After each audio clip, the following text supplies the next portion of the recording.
Never cards on your children. কখনো বাচ্চাদের বদদোয়া দেওয়া যাবে না। বাবারা, ছেলের বাবা মেয়ের বাবারা শুনতেছেন? মনোযোগ নাই মনে হয়। মনোযোগ আছে? কখনো ছেলে মেয়েদেরকে কি দেয়া যাবে না? যত দুষ্ট হোক, যত বদের হাড্ডি হোক, বদদোয়া দেয়া যাবে। ওই সময় দোয়া করে ফেলবেন। বেশি রাগ আসলে কি করবেন? একটা দোয়া আপনি সেট করে নেবেন যে বেশি রাগ চলে আসলে আমি এই দোয়াটা করে দিব। ভালো দোয়া পারা যাবে? কারণ বাবা মা রাগের মাথায় যেটা বলে এটা কবুল করে নেয় কে?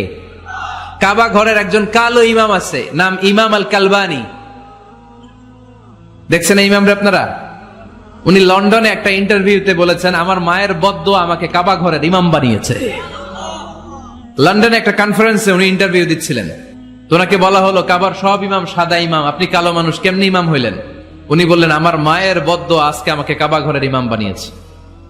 উনি বললেন, আমি ছোট্টবেলা অনেক বদের হাড্ডি ছিলাম, আমার মতো দুষ্ট আমার এলাকায় কোনো ছেলে ছিল না।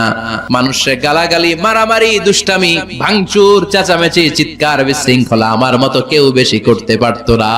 কিন্তু আমার মা ছিল অনেক বড় আল্লাহওয়ালা। আমার মা জানতেন আল্লাহর কাছে দোয়া করার কত বড় পাওয়ার। আমার মা যখন আমার উপর রেগে যেতেন, আমার মা জানতেন রাগের মাথায় বদদোয়া দিলে বদদোয়া কবুল হয়ে যাবে। এজন্য যখনই আমি বেশি দুষ্টামি শুরু করে দিতাম, আমার মা রেগে আমারে বদদোয়া দিয়ে বলতেন, আল্লাহ তোরে হেদায়েত দেখ, আল্লাহ তোরে কাবা ঘরের ইমাম বানায় দে। মা যখন রেগে যেতেন, রেগে মেগে উনি সব সময় বলতেন, আল্লাহ তোরে হেদায়েত দেখ, তোরে কাবার ইমাম বানায় দেখ। রাগে রাগে ভালো দোয়া করতেন। সুবহানাল্লাহ কইতে বললেন না?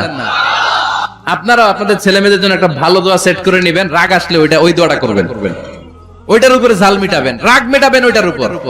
ছেলে মেয়েদের সাথে খেলাধুলা করবেন, ঘরে খেলবেন, বাগানে গেলে খেলবেন। ছোট্ট বল নিয়ে আপনি দিবেন আপনার ছেলের হাতে, ছেলে দিবে আপনার হাতে। খেলাধুলার দরকার আছে না?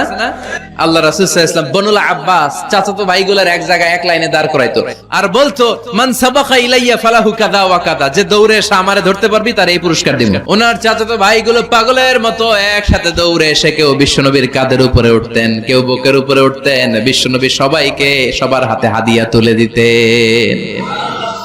বিশ্বনবী নিজের কলিজার টুকরা কন্যা ফাতেমা রাদিয়াল্লাহু তাআলা আনহার দুই সন্তান হাসান আর হুসাইনকে নিয়ে সব সময় খেলতেন। পড়েন সুবহানাল্লাহ।